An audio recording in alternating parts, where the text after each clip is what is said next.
बोलिए शंकर भगवान की जय। श्री गणेश भगवान की जय। भगवती मैया की जय। श्री शिव महापुराण के अंतर्गत कोटि रुद्र संहिता, जो कि चतुर्थ संहिता है, और इसके अध्याय 5 में आज हम प्रवेश करेंगे, जिसमें वर्णन है रीवा नदी के तट पर स्थित विविध शिवलिंग महात्मा वर्णन के क्रम में द्विज दंपति का वृत्तांत। रीवा नदी के तट पर स्थित विविध शिवलिंग महात्मा वर्णन के क्रम में द्विज दंपति का वृत्तांत। सूत जी बोले, दिव्य कालंजर पर्वत पर नीलकंठ नामक महादेव लिंग रूप से सदा निवास करते हैं, जो भक्त जनों को सर्वदा आनंद प्रदान करने वाले हैं।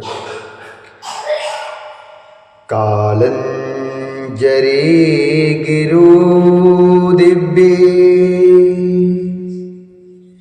कालंजरे गिरो दिव्ये, नीलकंठो महेश्वरः लिंगरूपः सदा चैव भक्तानन्दप्रदः सदा। लिंगरूपः सदा चैव भक्तानन्दप्रदः सदा। महिमा तस्य दिव्यो अस्ति श्रुति स्मृति प्रकीर्तितः। महिमा तस्य दिव्यो अस्ति श्रुति स्मृति प्रकीर्तितः। तीर्थं तदाख्यया तत्र स्नानाति पातकनास्कृत। तीर्थं तदाख्यया तत्र स्नानाति पातकनास्कृत। सूत जी बोले, दिव्य कालंजर पर्वत पर नीलकंठ नामक महादेव लिंग रूप से सदा निवास करते हैं, जो भक्त जनों को सर्वदा आनंद प्रदान करने वाले हैं। उनकी महिमा परम दिव्य है, जिसका वर्णन वेद तथा स्मृतियों में किया गया है। वहाँ पर नीलकंठ नामक तीर्थ है, जो स्नान करने से मनुष्यों के पापों को नष्ट करने वाला है। हे सुब्रतो, रेवा नदी के तट पर जितने शिवलिंग हैं, उनकी गणना नहीं की जा सकती है। वे सभी सब प्रकार के सुखों को देने वाले हैं। वे सभी सब प्रकार के सुखों को देने वाले हैं। साक्षात रुद्र स्वरूप वह रेवा दर्शन मात्र से पापों का नाश कर देने वाली है, और उसमें जो भी पाषाण स्थित है वे शिव स्वरूप हैं। फिर भी हे मुनि, भोग एवं मोक्ष को देने वाले प्रधान शिवलिंगों का वर्णन यथोचित रूप से कर रहा हूं, आप ध्यान से सुनिए। वहां आर्तेश्वर नामक लिंग है। आर्तेश्वर शोणामाहि, आर्तेश्वर शोणामहि, वर्तते पापहारकः परमेश्वर इति ख्यातः सिंहेश्वर इति स्मृतः। परमेश्वर इति ख्यातः सिंहेश्वर इति स्मृतः। शरमेशश्च तथा चात्र, शरमेशश्च तथा चात्र, कुमारेश्वर एव च पुंडरीकेश्वरः ख्यातो मंडपेश्वर एव च। वहाँ आर्तेश्वर नामक लिंग है, जो सभी पापों को दूर करने वाला है। इसी प्रकार परमेश्वर एवं सिंहेश्वर नामक लिंग भी कही गई है। इसी प्रकार वहाँ पर सर्वेश्वर, कुमारेश्वर, पुंडरीकेश्वर एवं मंडपेश्वर नामक लिंग भी हैं। वहाँ नर्मदा नदी के किनारे दर्शन मात्र से पाप को नष्ट करने वाला तीक्षणेश्वर नामक लिंग है, तथा पाप को दूर करने वाला धुंध्रेश्वर नामक लिंग भी है। शूलेश्वर, कुंभेश्वर, कुबरेश्वर तथा सोमेश्वर नामक लिंग भी प्रसिद्ध हैं। नीलकंठ तथा नीलकंठ तथा मंगलेश तो महामंगल के स्थान ही हैं। महाकपीश्वर महादेव की स्थापना स्वयं हनुमान जी ने की थी। महाकपीश्वर महादेव की स्थापना स्वयं हनुमान जी ने की थी। इसी क्रम में करोड़ों हत्याओं के पाप को नष्ट करने वाले, संपूर्ण कामनाओं का फल प्रदान करने वाले और मोक्षदायक नंदिक देव भी कहे गए हैं, और मोक्षदायक नंदिक देव भी कहे गए हैं। जो अति प्रसन्नता पूर्वक नंदकेश्वर का पूजन करता है उसे संपूर्ण सिद्धियां नित्य प्राप्त होती हैं, इसमें संशय नहीं है। हे श्रेष्ठ मुनियों, वहाँ रेवा नदी के तट पर जो स्नान करता है उसकी समस्त इच्छाएं पूर्ण हो जाती हैं तथा उसके सारे पाप नष्ट हो जाती हैं। ऋषिगण बोले, उस नंदकेश्वर लिंग का ऐसा महात्म क्यों है? ऋषिगण बोले कि उस नंदकेश्वर लिंग का ऐसा महात्म क्यों है? आप इस समय कृपा करके उसे बताएं। तब सूत जी बोले, हे ऋषियों, आप लोगों ने बड़ा उत्तम प्रश्न किया है। इस विषय में मैंने जैसा सुना है वैसा कह रहा हूँ। सोना के आप सभी मुनि लोग आदरपूर्वक से ध्यान से सुनिए।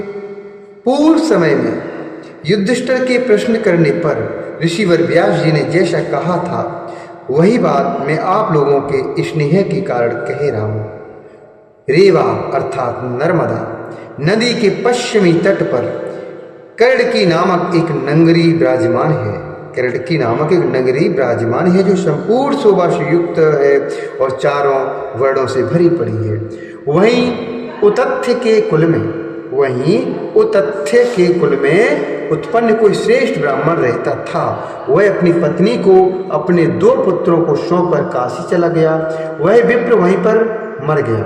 वह विप्र जो काशी गया था वहीं पर मर गया। जब उसके पुत्रों ने यह समाचार सुना तो दोनों पुत्रों ने उसका श्राद्ध आदि कृत कर दिया। पुत्रों का हित चाहने वाली उसकी पत्नी ने अपने बालकों का लालन पालन किया। पुत्रों के बड़े हो जाने पर उसने कुछ धन बचाकर शेष धन का बंटवारा कर दिया। उसने कुछ धन अपने मरण कृत्य के लिए सुरक्षित कर अपने पास रख लिया। कुछ समय बीतने पर मरणासन होने पर उस ब्राह्मणी ने अनेक प्रकार के पुण्य कार्य किए, किंतु हे दुजो, दैव योग से वह ब्राह्मणी मरी नहीं। दैव योग से वह ब्राह्मणी मरी नहीं। जब दैववश उन दोनों की माता के प्राण नहीं निकले तब माता के उस कष्ट को देखकर उसके दोनों पुत्रों ने कहा, पुत्र बोले, हे माता, अब किस बात की कमी रह गई है? अब किस बात की कमी रह गई है जिससे आपको यह महान कष्ट मिल रहा है? आप शीघ्रता से हमें बताएं, हम लोग प्रेम पूर्वक उसे करेंगे। सूत जी बोले, यह सुनकर माता ने कहा कि कमी तो बहुत रह गई है, किंतु यदि तुम लोग उसे पूरा करो तो सुखपूर्वक मेरी मृत्यु हो सकती है। तब उसका जो ज्येष्ठ पुत्र था उसने कहा कि आप बताइए, मैं उसे अवश्य पूर्ण करूंगा। तब उसने कहा, द्विज पत्नी बोली, हे पुत्र, मेरी बात प्रेम से सुनो। पहले मेरी इच्छा काशी जाने की थी, किंतु वैसा नहीं हो सका और अब मैं मर रही हूँ। हे पुत्र, तुम आलस को त्याग कर मेरी अस्थियों को काशी में गंगा जल में फेंक देना, तुम्हारा कल्याण होगा, इसमें संशय नहीं है। सूत जी बोले, माता किस प्रकार कहने पर माता में भक्ति रखने वाले उस ज्येष्ठ पुत्र ने शुभ्रता मरणासन माता से कहा। पुत्र बोला, हे माता, आप सुखपूर्वक अपने प्राणों का त्याग कीजिए। आप सुखपूर्वक अपने प्राणों का त्याग कीजिए। मैं सर्वप्रथम आपका कार्य करने के बाद ही अपना काम करूंगा, इसमें संशय नहीं है। इसके बाद अपनी माता के हाथ में जल देकर ज्यों ही पुत्र घर गया तभी वह शिवजी का ध्यान करते हुए वहाँ मर गई। तब उसका जो भी कृत्य था वह सब भली बात करके पुनः सारा मासिक पिंडदान आदि कार्य करके वह काशी जाने को तैयार हो गया। दोनों में ज्येष्ठ पुत्र जो सुबाद नाम से प्रसिद्ध था वह उसकी अस्थियों को लेकर तीर्थ की कामना से निकल पड़ा। श्राद्ध दान तथा ब्राह्मण भोजन आदि उत्तम विधि संपन्न कर अपनी भार्या और पुत्रों को आश्वासन देकर माता का हित करने की इच्छा से किसी सेवक को बुलाकर उसी के साथ मंगल स्मरण करके वह द्विज घर से चल दिया। उस दिन उसने 1 योजन चलकर सूर्यास्त होने पर किसी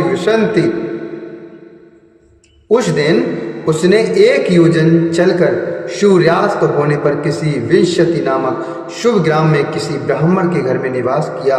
उसके बाद उस द्विज ने विधि पूर्वक संध्या आदि सत्कर्म किया और अद्भुत क्रिया कलाप वाले शंकर की स्तुति याद की। इस प्रकार सेवक के सहित वह ब्राह्मण वहाँ रुका रहा और 2 मुहूर्त भर रात बीत गई। हे मुनियों, इसी बीच वहाँ जो आश्चर्यमयी घटना घटी उसे आप लोग आदरपूर्वक सुनिए, मैं आप लोगों को बता रहा हूँ। इस श्री शिव महापुराणे चतुर्थ्याम कोट रुद्र संहितायाम नंदिकेश्वर महात्म्ये ब्राह्मणी मरण वर्णनम नाम पंचमोध्याय। इस प्रकार से शिव महापुराण के अंतर्गत चतुर्थ कोट रुद्र संहिता में नंदकेश्वर महात्म्य में ब्राह्मणी मरण वर्णन नामक 5वां अध्याय पूर्ण हुआ। बोलिए शंकर भगवान की जय, श्री हरिनारायण भगवान की जय।